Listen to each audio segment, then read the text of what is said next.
Hello and welcome back. This is video number 3. We're going to talk about similar interests.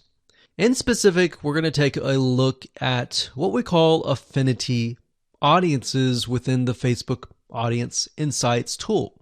And what this is they are audiences that are related to the generic or general audience. So for example, if you think about maybe basketball, somebody who's interested in sports or basketball, they may be interested in other things like running, and that would be an affinity audience.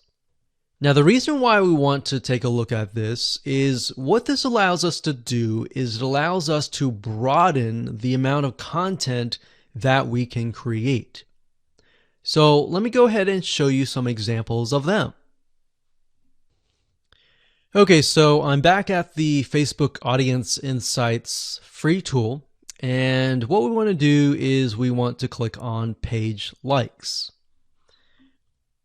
Now, we're going to ignore this right now, and we're going to scroll down to this section here.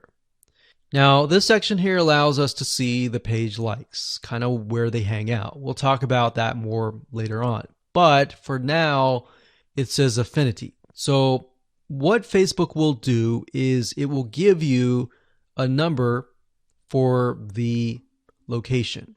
So for example, the Spruce has about 95,000 people, 1.2 million people on Facebook, and the affinity level is 159.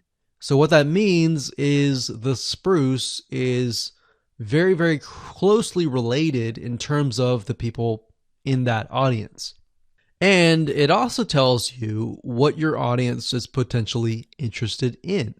So they might be interested in boutiques, Scholastic Parents, Joann Fabric and Craft Stores. This is an actual local brick and mortar store that sells fabric.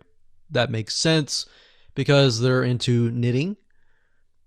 And these might be actual stores. So Pink Coconut Boutique, the Modern Vintage Boutique, and more.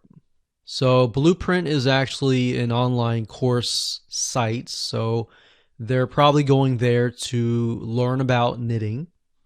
But we can get an idea of how closely related it really is. And based upon that, we can broaden our content.